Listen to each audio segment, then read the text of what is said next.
Welcome back to the Meeple Marathon. Today I'm going to show you how I fit everything from Grimcoven back into the box. Now, a few caveats. This is by no means a perfect solution. Again, Awaken Realms did like 75% of the job with giving you a nice insert. They take care of the cards, they take care of the minis, they gave you something to pull out and keep the tokens in, but they came up pretty short on a lot of things here. One of them being the size of the box. The box just is not big enough to hold everything. So if somebody has come across a better way to fit all this in there, I'd love to hear it. There is a little bit of lid lift for me simply because there's so many booklets here on top, but it is what it is. So we have our booklets on top, just kind of spread out as much as possible. And then we have our Griefbound board.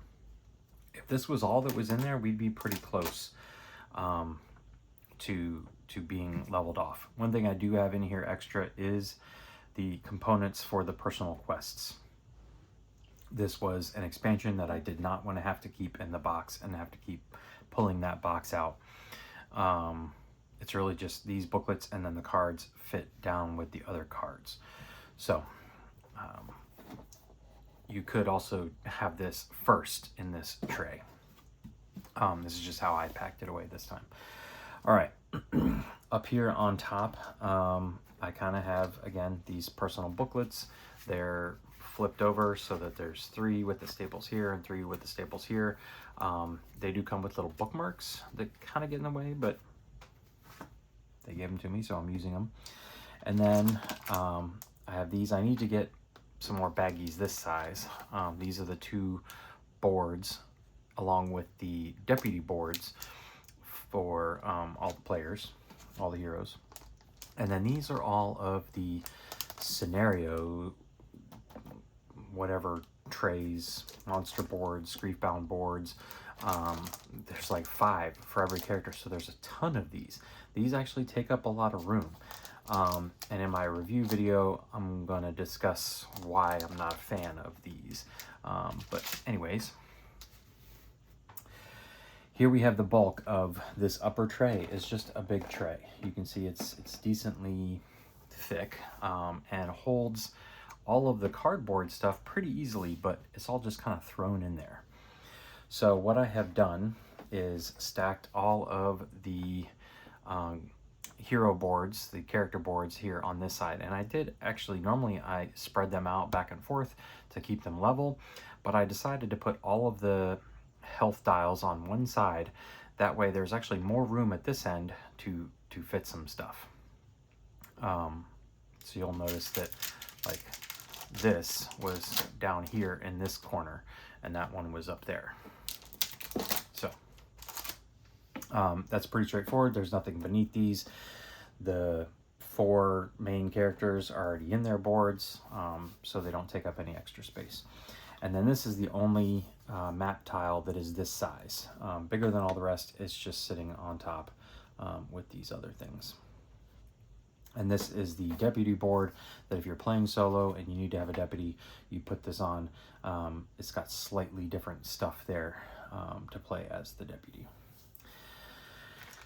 In this little baggie, I have all of the unique character stuff. So the mannequin, these are for the mannequin. These little bullet tokens are for the gunslinger, the wings for duality, and the sword tokens for the keeper.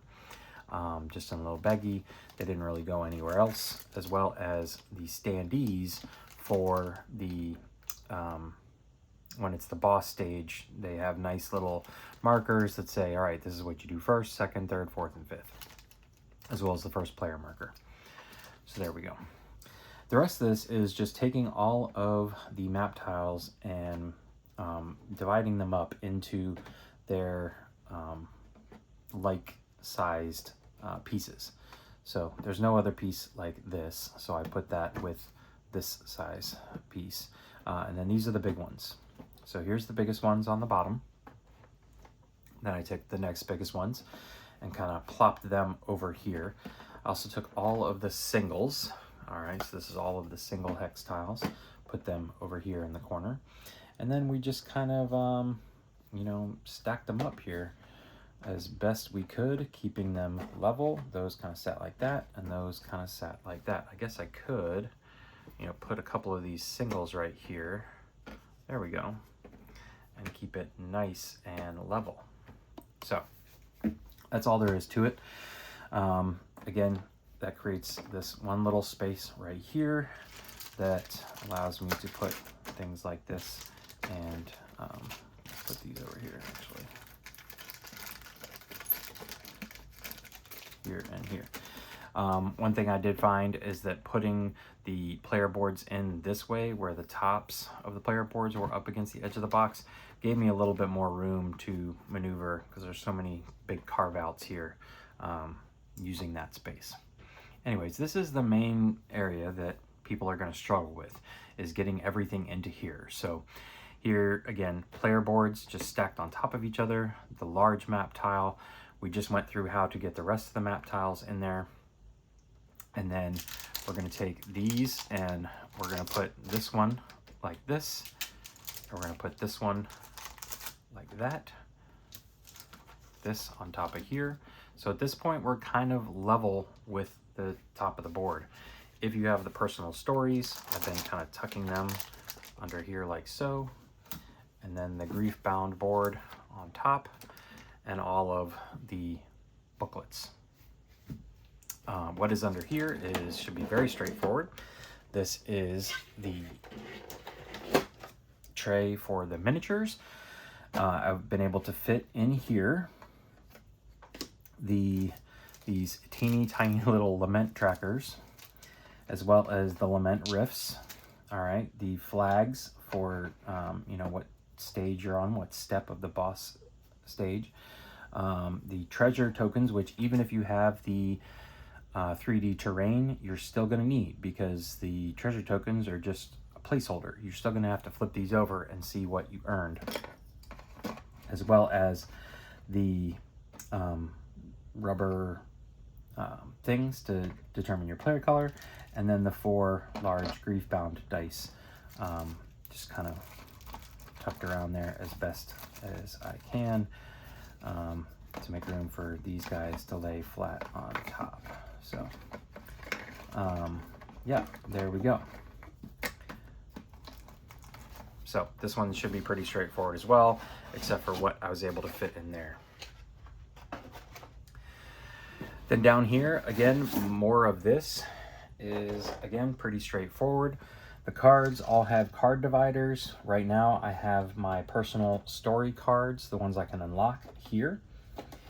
There's actually lots of room right here for the large tarot-sized cards that are the elite enemies and your player aids. The rest of this, though, you can see there is barely enough room to fit all of the cards unsleeved.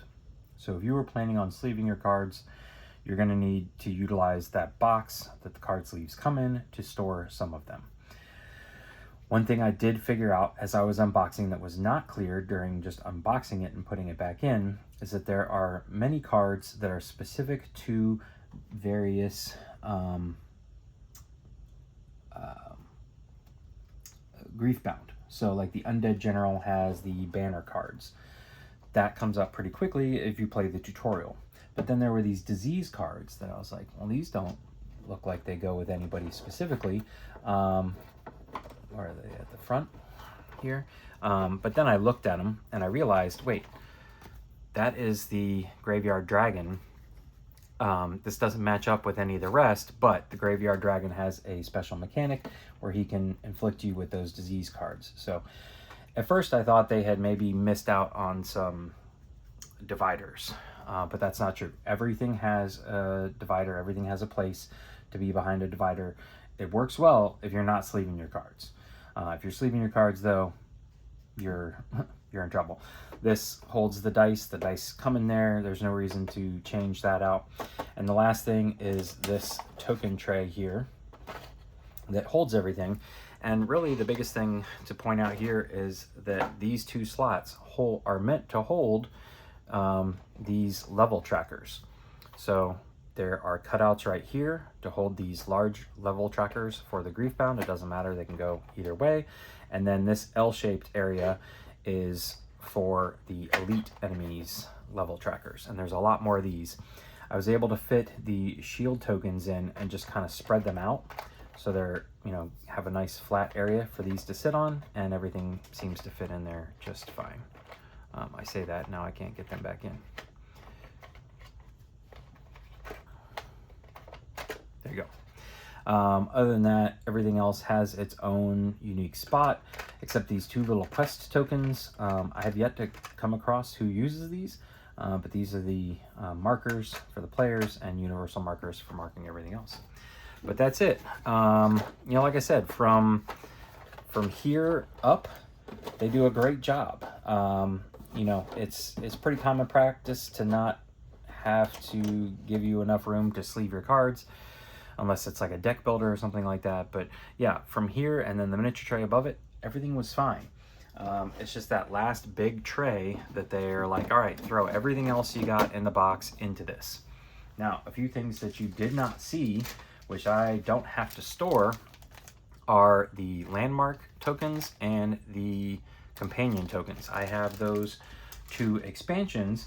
Unfortunately, even a little box like this that holds the companion miniatures is not going to fit in the core box. I was hoping to fit it in. The only thing I could get fit in was the personal stories. So there's, I'm going to have continue to store those extra boxes somewhere, which is a little obnoxious. I didn't think that I was going to find a spot for the terrain. That I knew was always going to end up being out, but I was hoping to get that smaller box tucked away, but it just didn't happen. Anyways, that's going to do it for our unboxing. If you have any questions, please feel free to let me know in the comment section below. Or if you have found a better way to store all of that cardboard at the top, let me know that too. I'd love to hear it. Otherwise, thanks for watching. Have a great day.